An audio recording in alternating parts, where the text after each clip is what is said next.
Happening here in the church this morning because our service is dedicated to the memory of an Irish poet, Francis Ledwedge. I won't tell you too much about him now, but you'll know a lot about him when we're finished this morning. And also, of course, it's a very special day in All Souls because we have a baptism. And that's always a special occasion when we welcome a new person into our community here in All Souls. So I have a number of notices before we start the service. First of all, our beautiful flowers that you can see up there, which were arranged by Isabella and Anne, and they are to remember Isabella's dad, Alfonso Evangelisti, and to remember Violet's mom, Dorothy. So they're in memory of Alfonso and Dorothy. Also, sadly, we think today of Suzanne Bell. Suzanne, who sadly died 2 days ago. And Suzanne was a member of All Souls, and she sang here in our own choir. She sang in Northern Lights, which was a praise band we have attached to the church, and of course in choir. And Suzanne's funeral is taking place this afternoon in Larne at 2 p.m. And we will hold a special service to remember Suzanne at a future date. She was very close to all of us here in All Souls. And we're not allowed, well, when I say we're not allowed, we can still hold a collection, but we can't go around with trays collecting money off you. But there are a couple of boxes at the front of the church. So if you like the sermon, if you like the music and you're feeling generous, please leave something in the box when you're leaving the church. Thank you very much. Now, also, at the moment, everybody is watching the Olympics on television. And GB is doing brilliant. How many people have travelled over from the other island to be here with us today? Put up your hands, all those who travelled over. Yeah, well, you're very, very welcome. And I love when people say, when some of the commentators say, and a win for Great Britain and Northern Ireland, because sometimes they forget that. But however, GB is doing brilliantly. But why I'm mentioning that, because in the Seoul Olympics, the GB hockey team was captained by the lady who will be playing the pipes for you later on, and that is Violet McBride. Violet, please stand up. Come on.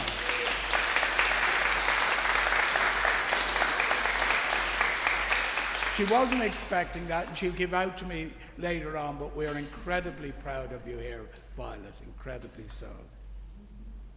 Now, I would like also to invite the congregation to sing along with our 2 hymns, but when you're singing, please put your mask on.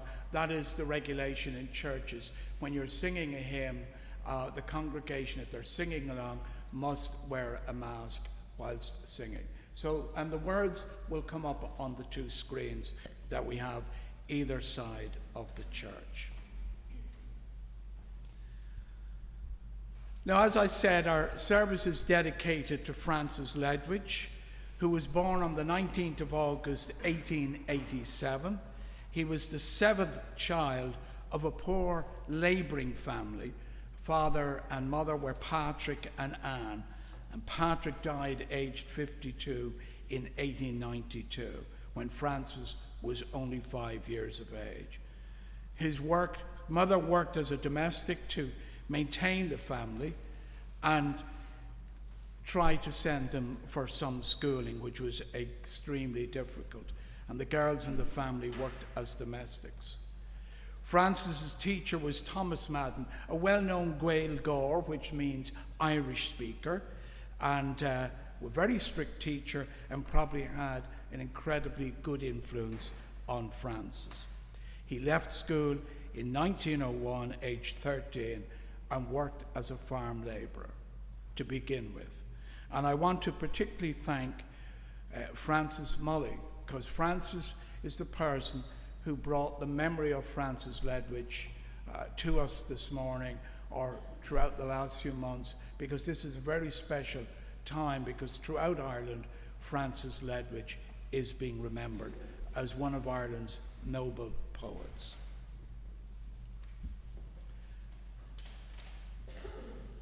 Let us pray.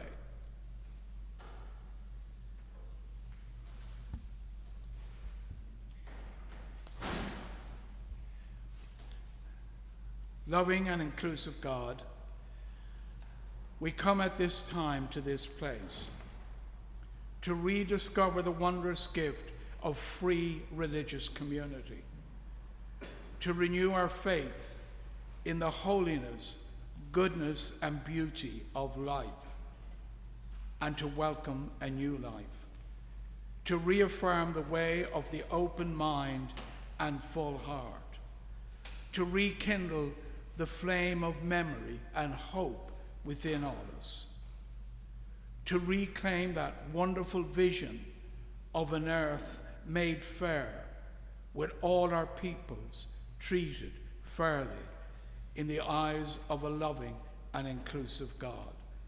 Amen.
don't want to spend much time doing much more than just telling you a slight introduction, short one, to each poem, because the important thing is to get the poetry out to you, and some of his writing in the form of letters.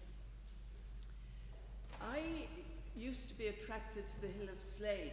When I lived in County Tyrone and travelling up and down to Dublin and beyond, I would break my journey at the Hill of Slane, and I would usually take a flask and a sandwich.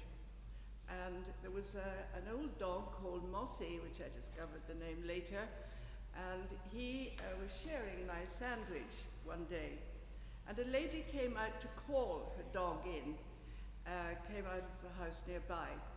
And we fell into conversation, and she told me that she was the niece of Eli Vahe. Now, Eli Vahe was what we would call, in modern terms, the love interest in Ledwedge's life. And she was his inspiration and muse. And she told me about the little cottage where he had lived and how they were trying to get a small museum going there in the cottage. And if I had time, please take a look in, she said, and if you can further knowledge about him and spread the word and read his poetry wherever you can, we would be grateful, because we want to get him known. I went to the cottage and I saw on the wall this poem, which made me think, yes. It's called A Little Boy in the Morning, and it's about a young lad, Jack Ternan, who used to take the cattle, the cows, out to pasture in the morning, and would come whistling down the lane past the Ledwedge cottage. And Francis would come out, and they would enjoy a few jokes together. The little boy died of TB, and he was only 14 at the time. Can you hear? No. Is that better? Yes? He was only 14 when he died of TB, this little boy called Jack Ternan. But here's the poem Ledwedge wrote about him. He will not come, and still I wait. He whistles at another gate where angels listen. Ah, I know he will not come. Yet if I go, how shall I know he did not pass barefooted in the flowery grass? The moon leans on one silver horn above the silhouettes of morn, and from their nest sills finches whistle, or stooping pluck the downy thistle. How is the morn so gay and fair without his whistling in its air? The world is calling, I must go, but how shall I know he did not pass barefooted in the shining grass? When Ledwedge was only 7 at this little school, he wrote the following words on a slate deliberately for the master to see and read, because the master had reneged on his promise to give them a half day off school and went back on his word. So Ledwedge wrote this. Remember, he was 7. Our master is too old for sweets, too old for children's play. Like Aesop's dog, what he can't eat, no other people may.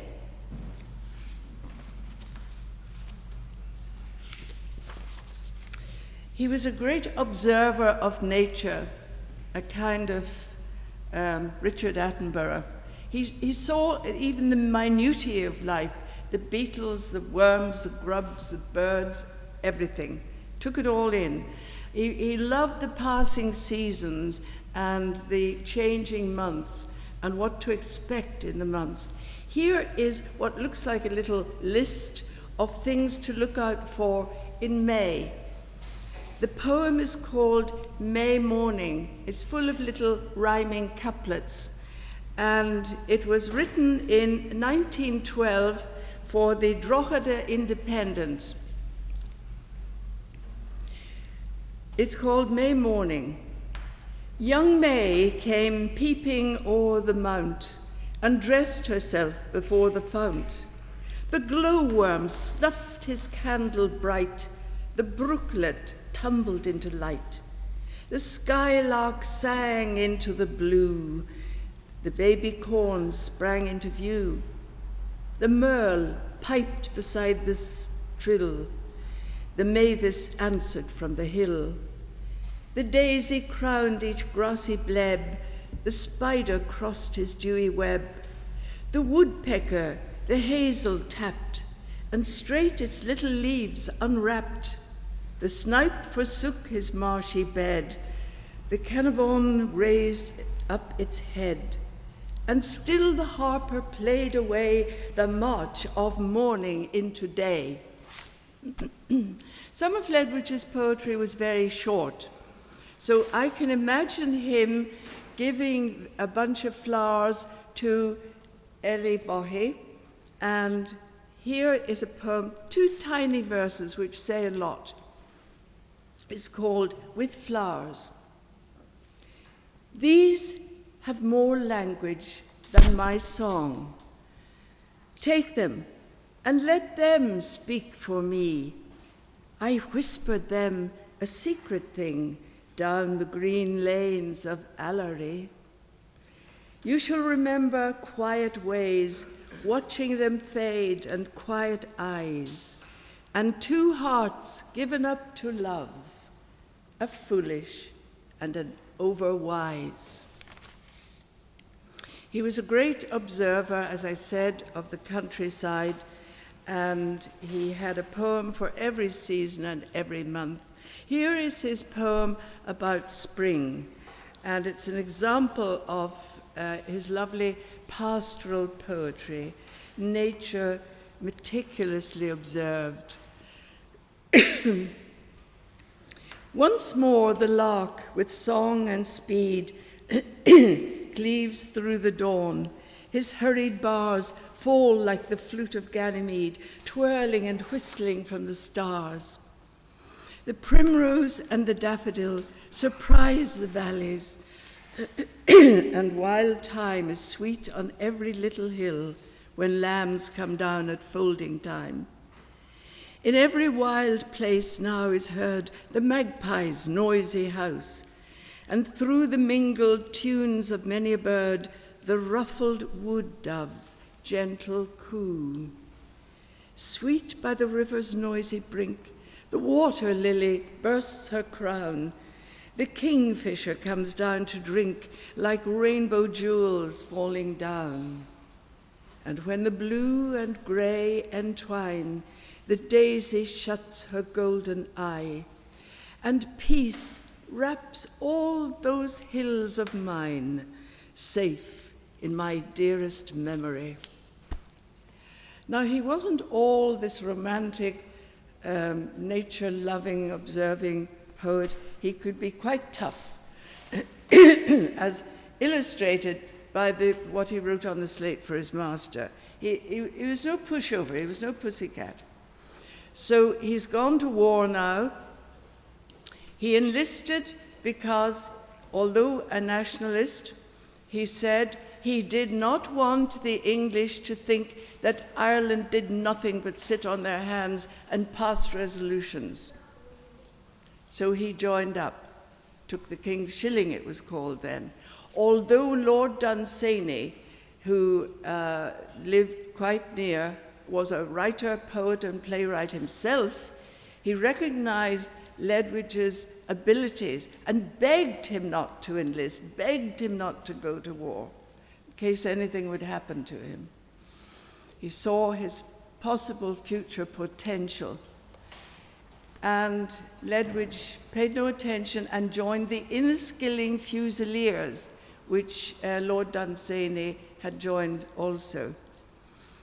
But here he is in war, and this poem's called In a Cafe, and you can tell from this that they picked up some local women, camp followers, and are having a bit of a time with them, but underneath it all, they're thinking, these are not the women we love. The women we love are at home, and we're doing all this to protect them. Kiss the maid and pass her round. Lips like hers were made for many. Our loves are far from us tonight, but these red lips are sweet as any. Let no empty glass be seen, aloof from our good table sparkle. At the acme of our cheer, here are francs to keep the circle. They are far who miss us most. Sip and kiss, how well we love them, battling through the world to keep their hearts at peace, their God above them. He feared that he would die before he had fulfilled himself as a poet. And here's a very touching poem called The Coming Poet. He felt that poets weren't justly recognized. Is it far to the town, said the poet, as he stood 'neath the groaning vane, and the warm lights shimmered silver on the skirts of the windy rain. There are those who call me, he pleaded, and I'm wet and travel sore. But nobody spoke from the shelter, and he turned from the bolted door. And they wait in the town for the poet, with stones at the gates and jeers. But away on the wolds of distance, in the blue of 1,000 years, he sleeps with the age that knew him, in the clay of the unborn dead. Rest at his weary footsteps, fame at his crumbled head. The one poem you seem to see in many anthologies of the time is The Lament for Thomas MacDonagh. Ledwedge was in hospital in Manchester and read in the papers about the Easter Rising in Ireland and how some people were, as a result, executed, among them Thomas MacDonagh and Pearse and many others. Here's such a well-known poem. I leave it to you, individually, to think what he means here by the dark cow and the moor. He shall not hear the bittern's cry in the wild sky where he is lain, nor voices of the sweeter birds above the wailing of the rain. Nor shall he know when loud March blows through slanting snows her fanfare shrill, blowing the flame, the golden cup of many an upset daffodil. But when the dark cow leaves the moor and pastures poor with greedy weeds, perhaps he'll hear her low at morn, listening and lifting her horn in pleasant meads. I'll end this group here, and there's another group to follow in the next reading. Thank you for listening.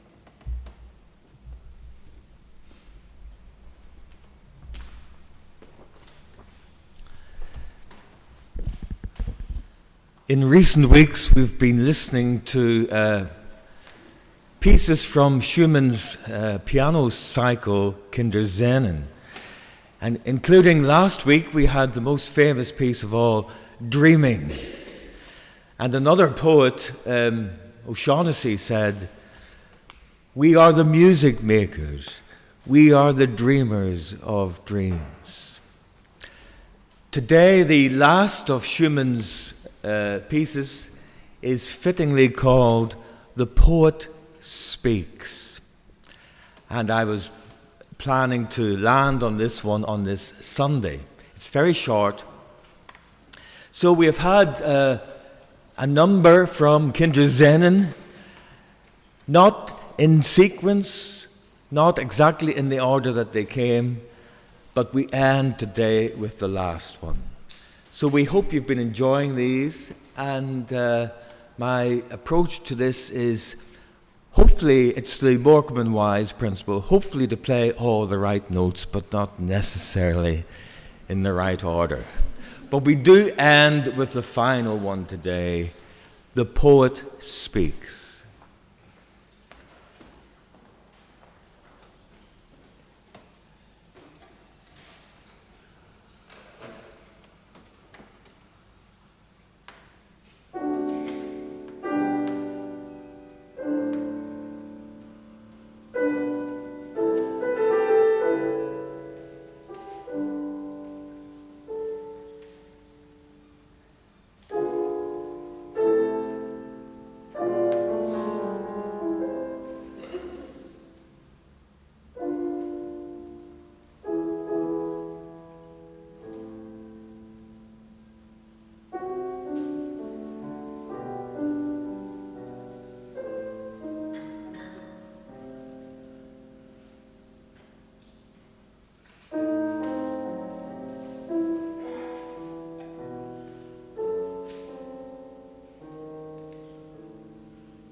Well, Francis Ledwedge enlisted into the army and sadly died at Wipers.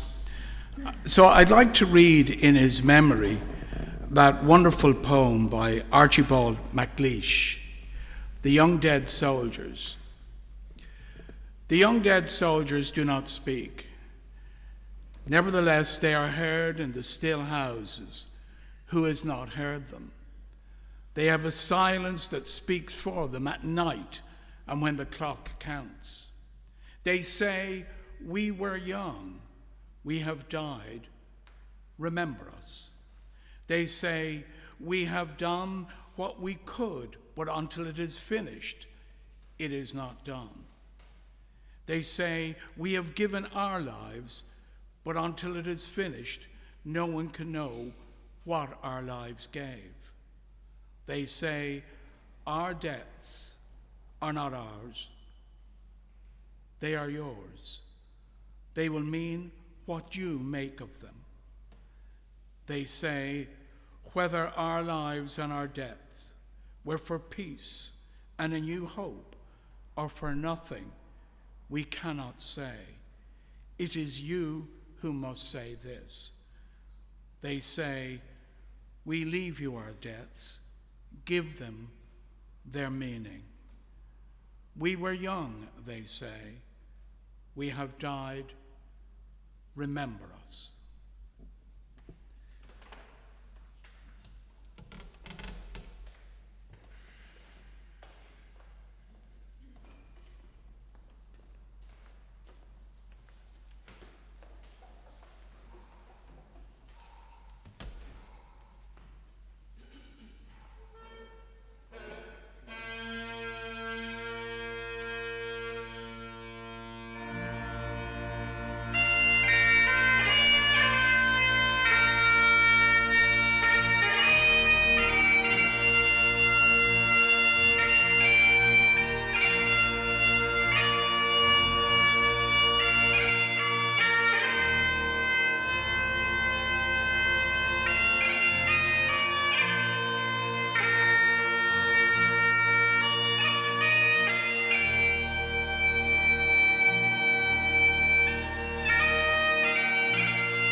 Francis Ledwedge is often known as the poet of the blackbirds, and he mentions many different kinds of bird, crows, robins, blackbirds, whatever, in the village.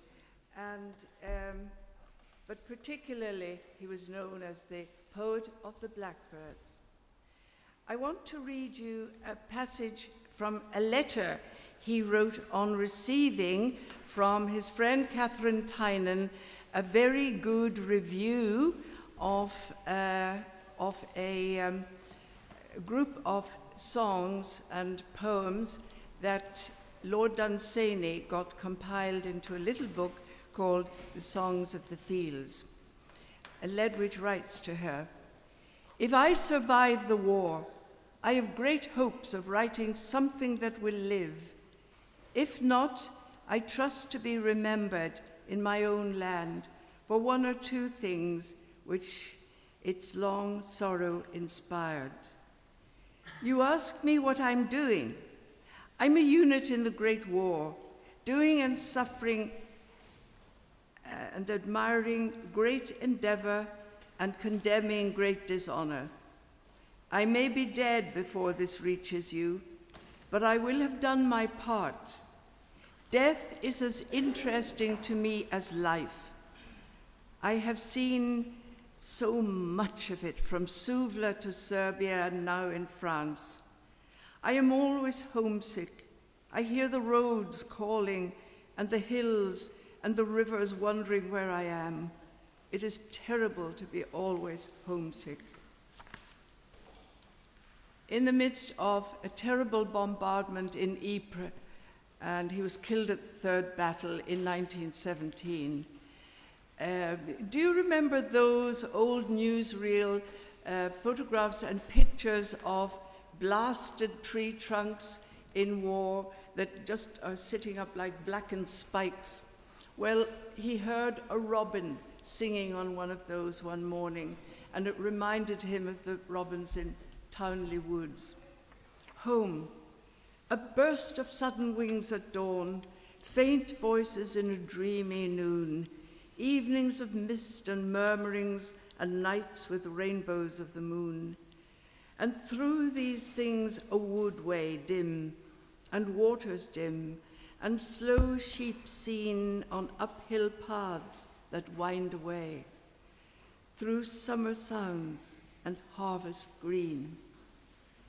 This is a song a robin sang this morning on a broken tree. It was about the little fields that call across the world to me. I must be quick as we are quite well on into the service, but because there is a christening today, I thought I would choose Lullaby by Ledwedge, especially for the little child who's here today. Shall I take the rainbow out of the sky and the moon from the well in the lane and break them in pieces to coax your eye to slumber a wee while again? Rock goes the cradle, and rock and rock. The mouse has stopped nibbling under the clock, and the crows have gone home to slain. The little lambs came from the hills of brown, with pillows of wool for your fair little head. And the birds from the bushes flew in with down to make you snug in your cradle bed. Rock goes the cradle, and rock and rock. The mouse has stopped nibbling under the clock, and the birds and the lambs have fled. There is wind from the bog. It will blow all night, upsetting the willows and scattering rain. The poor little lambs will be crying with fright for the kind little birds in the hedge of the lane.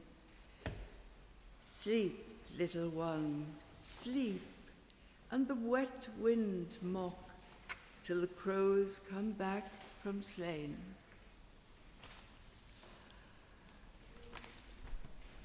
I am cutting the program short, but I wanted to say that he dreamt of Ellie a few nights before he was actually killed. And he said to Dunsany, I feel her calling me. I feel we will be reunited again one day. And he always believed in telepathy. So last verses from the Lannon She. From hill to hill, from land to land, her lovely hand is beckoning for me. I follow on through dangerous zones, cross dead men's bones and oceans stormy. Someday, I know she'll wait at last and lock me fast in white embraces. and down mysterious ways of love, we too shall move to fairy places.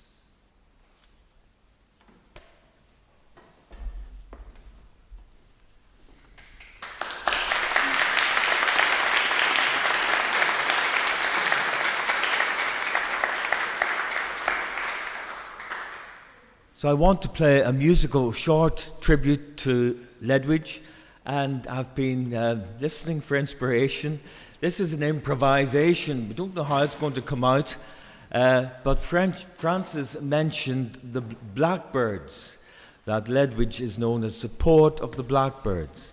So if you listen carefully, you might hear a blackbird somewhere, or maybe it's a robin.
Thank you, Trevor, and again, thank you, Francis. And also there is a CD at the front of the church available if anyone wishes to purchase it, and it is Francis reciting Ledwedge's poems, and the donation, the money goes to the Francis Ledwedge Museum in County Meath. Before I bring the family up for the baptism, there's just a few words I'd like to add about Ledwedge. And again, thank you, Francis, for your wonderful readings this morning. The poet suffers at times the same misfortune as the prophets. Everybody claims the poet as their property, whereas the words of the poet, just like the prophet, stand in testimony to their own self and not really are the property of anyone else. And when you think of the life of Ledwedge and the times, the background sounds and the background music that was in existence at that time, it's important to remember that Ledwedge's life and the influence on him of the great strike in 1913 in Dublin, the lockout, and Jim Larkin, the famous trade unionist, and that made a huge impression on Ledwedge. Home Rule, which was being discussed since 1885 and shelved during the First World War. Home Rule was opposed by Edward Carson and the Ulster Volunteer Force. Ledwedge joined the Irish Volunteers in 1913, initially to defend Ireland against possible foreign invasion. But however, himself and his brother Frank joined the volunteers in Slane. Anyway, as we all know, history, somebody shot Archduke Ferdinand in June of 1914, and we know what followed, the First World War. And in that war, Ledwedge served with the Inniskillings, the Royal Inniskilling Fusiliers 5th Battalion. Ledwedge was at Gallipoli and participated in the terrible slaughter that took place there. And yet, despite all that hardship, he wrote, "Tell them all in the hotel, I am well and glad to be here, for it is great to be here after all. I saw half the world. I was in Egypt and Greece, saw Italy, Spain, and all my dream countries, and now I'm in Turkey, waiting to be back in Slane again." The only comment I can make to that is, I'm sure nowadays there is an easier way to see the world. There followed the rebellion in Dublin and the execution of the leaders that Francis mentioned. And his friend Tomás MacDonagh was one of them who was executed. And the loss of Ellie. First of all, his love of his life, Ellie, who he couldn't marry because he was a farm labourer and she came from a family who owned property. But he was in love with her even though she married another. And she died in Manchester in 1916. So he lost Ellie and he lost his friend Tomás MacDonagh. She died in childbirth and her child was reared by the grandparents. And Ledwedge was devastated at the news. Finally, on the 20th of December, he was sent to France. B Company, 1st Battalion, 29th Division, Royal Inniskilling Fusiliers. He was a replacement after 6 weeks fighting on the front. Francis Ledwedge was engaged in road making to allow an advance for men and supplies. During a rest break, a shell exploded beside Ledwedge, killing him instantly. He missed the opportunity to love deeply with the loss of Ellie. Equally, losing his friend Tomás MacDonagh to the firing squad. So his loss were great. The love he never had and the friend who died. He never saw his country independent. But however, now he is remembered today, not only here, but throughout Ireland. One asks the question, why did Francis Ledwedge, a committed Irish nationalist, join the British Army? To quote the poet Dermot Bulger, I don't intend to join that argument, as it seems to me to do so suggests that excuses need to be made for the actions of Francis Ledwedge, and by extension, for the actions of countless thousands of other brave young Irishmen who died along with the men from 60 other nations in the First World War conflict.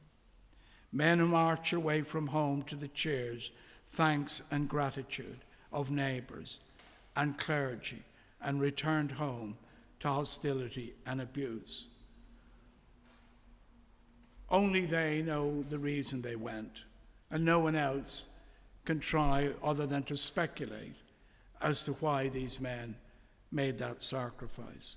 Indeed, in the Second World War, 64,000 Irishmen from neutral Ireland also went off to fight in the British Army against Nazi Germany.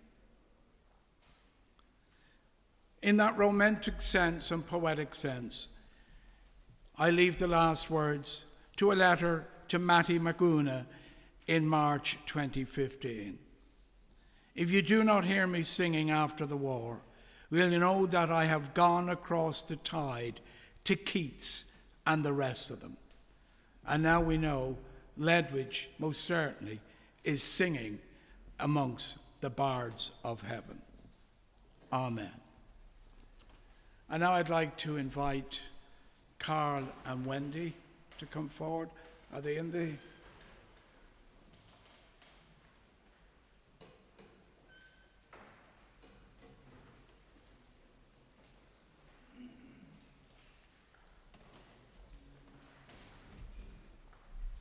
there a problem?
As I said earlier on, it's always a wonderful moment in a church when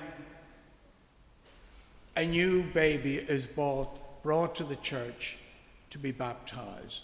And today is such a day when we welcome a new life into our community.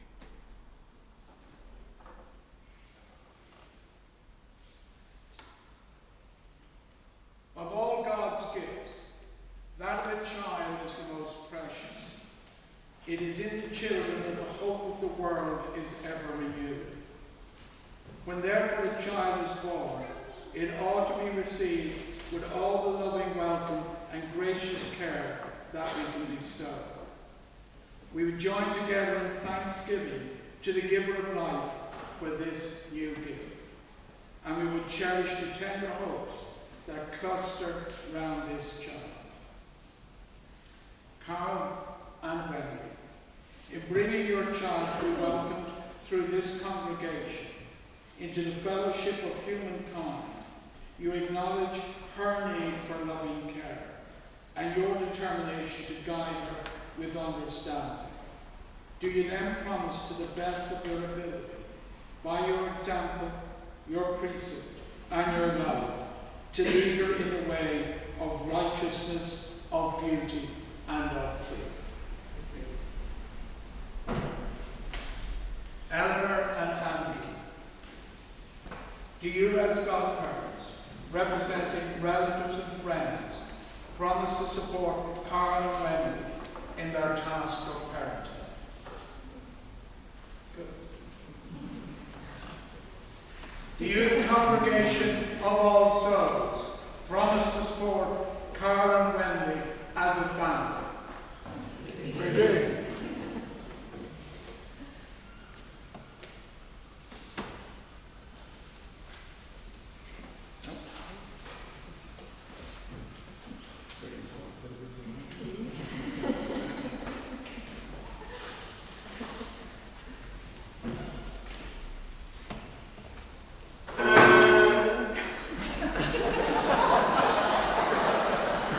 I think you should excuse yourself.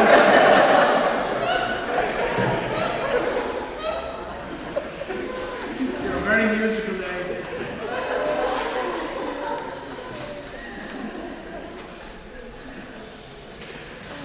We use the ancient symbol of water as a sign of our common heritage. Essential to existence, water reminds us of our common bond with the ground and source of life. As water quenches our thirst, so may it symbolize the water of life abundant, for which people have thirsted throughout all ages.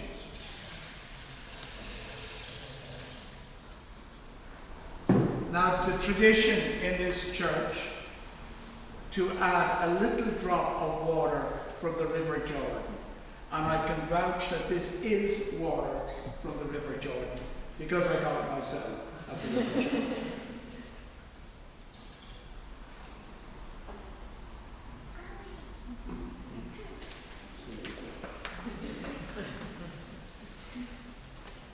Wendy and Carl, what name have you chosen for your child?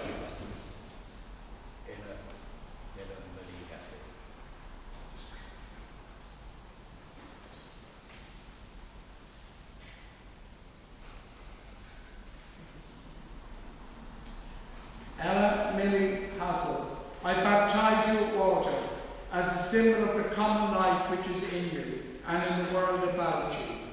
We welcome you to the community of life on earth and dedicate you to everything which is beautiful and truthful and good.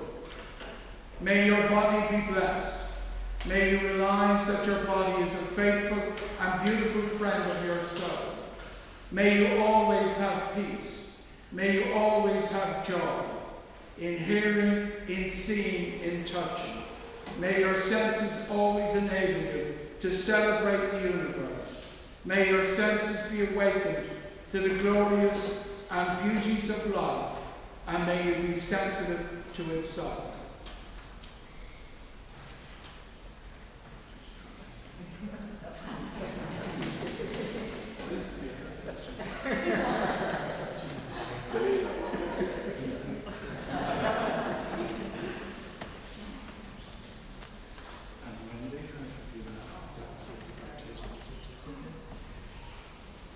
And I just also want to point out that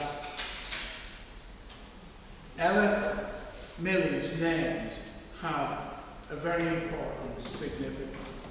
That in Ella she's called after her late grandmother, and in Millie after a very much beloved neighbour of yours when you were a child. So she bears those names with great grace, great dignity, and great memory. And now the final prayer.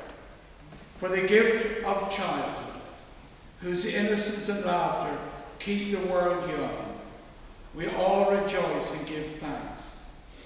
May this sweet life, which we accepted into our community of ideals and friendship, receive abundantly the blessings of health, love, knowledge, and wisdom, and in her turn give back richly to the common heritage that endures from generation to generation. Amen. A big round of applause.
Before the final benediction, again I would like to thank Frances for her wonderful readings of Francis Ledwidge's poems and for bringing him into our midst so that we once again can remember this great Irish poet and remember the sacrifice that he made. And also, I'd like to thank Trevor for all the wonderful music he put together, including Violet on the pipes.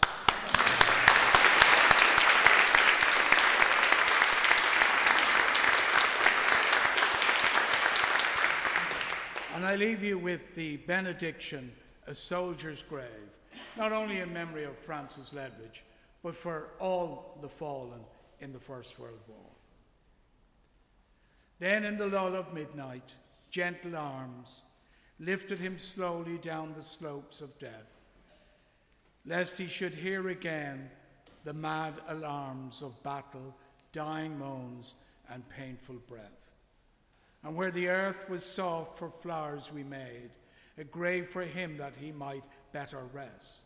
So spring shall come and leave its seat arrayed, and there the lark shall turn her dewy nest. Amen. God bless you all. Stay safe and go in peace.